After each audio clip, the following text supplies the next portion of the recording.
ವಾಹನದ ಆರ್ಸಿಗೆ mobile number ಅನ್ನ link ಮಾಡಲು ನೀವು ನಿಮ್ಮ ಗೂಗಲ್ ಕ್ರೋಮ್ ಬ್ರೌಸರ್ ನಲ್ಲಿ ವಾಹನ್ ಪೋರ್ಟಲ್ ಅಂತ ಟೈಪ್ ಮಾಡಿ ಎಂಟರ್ ಅಥವಾ ಸರ್ಚ್ ಕೊಡಿ. ನಂತರ ನಿಮ್ಮ ಮೊಬೈಲ್ ಸ್ಕ್ರೀನ್ ಮೇಲೆ ಈ ರೀತಿಯಾಗಿ ಸರ್ಚ್ ರಿಸಲ್ಟ್ ಬರುತ್ತದೆ. ನಂತರ ನೀವು ಇಲ್ಲಿ ಕಾಣುವ ಕೇಂದ್ರ ಸರ್ಕಾರದ ಅಧಿಕೃತ ವಾಹನ್ ಪೋರ್ಟಲ್ ಲಿಂಕ್ ಮೇಲೆ ಕ್ಲಿಕ್ ಮಾಡಿ. ನಂತರ ನಿಮ್ಮ ಮೊಬೈಲ್ ನಲ್ಲಿ ಈ ರೀತಿಯಾಗಿ ಒಂದು ವಿಂಡೋ ಓಪನ್ ಆಗುತ್ತದೆ.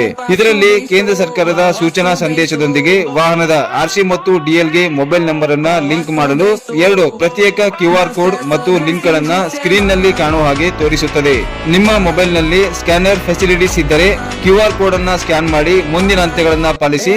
ಇಲ್ಲವಾದಲ್ಲಿ QR ಕೋಡ್ ನ ಕೆಳಭಾಗದಲ್ಲಿ ಕೊಟ್ಟಿರುವ ಲಿಂಕ್ ನ ಮೇಲೆ ಕ್ಲಿಕ್ ಮಾಡಿ ಈಗ ಹೇಳುವ ಹಂತಗಳನ್ನ ಪಾಲಿಸಿ. ಸ್ನೇಹಿತರೆ, ನೀವು ವಾಹನ್ ಪೋರ್ಟಲ್ ಲಿಂಕ್ ಮೇಲೆ ಕ್ಲಿಕ್ ಮಾಡಿದ ನಂತರ ಈ ರೀತಿಯಾಗಿ ಕಾಣುವ ವಿಂಡೋದಲ್ಲಿ ತೋರಿಸಿದ ಹಾಗೆ ನೀವು ನಿಮ್ಮ ವಾಹನದ ನೋಂದಣಿ ಸಂಖ್ಯೆ, ಚಾಸಿಸ್ ನಂಬರ್, ಇಂಜಿನ್ ಸಂಖ್ಯೆ, ನೋಂದಣಿ ದಿನಾಂಕ ಮತ್ತು ವಾಹನದ registration bar fitness valid date ಅನ್ನ ಎಂಟ್ರಿ ಮಾಡಿ ನಿಮ್ಮ ಮೊಬೈಲ್ ನಲ್ಲಿ ಕಾಣುವ ಕ್ಯಾಪ್ಚಾ ಸಂಖ್ಯೆಯನ್ನ ನಮೂದಿಸಿ ಮುಂದಿನ ಹಂತಗಳನ್ನ ಪಾಲಿಸಿ ನಿಮ್ಮ ವಾಹನದ ಆರ್ಸಿಗೆ ಮೊಬೈಲ್ ನಂಬರ್ ಅನ್ನ ಲಿಂಕ್ ಮಾಡಿಕೊಳ್ಳಿ. ಕೆಳಗೆ ಕೊಟ್ಟಿರುವ ಲಿಂಕ್ ನ ಮೇಲೆ ಕ್ಲಿಕ್ ಮಾಡಿ ಈ ವಿಡಿಯೋವನ್ನ ಸಂಪೂರ್ಣವಾಗಿ ನೋಡಿ ಹಾಗೂ ಈ ತರಹ ಇನ್ನಷ್ಟು ವಿಡಿಯೋಗಳಿಗಾಗಿ ನಮ್ಮ ಚಾನೆಲ್ ಅನ್ನ ಸಬ್ಸ್ಕ್ರೈಬ್ ಮಾಡಿಕೊಳ್ಳಿ.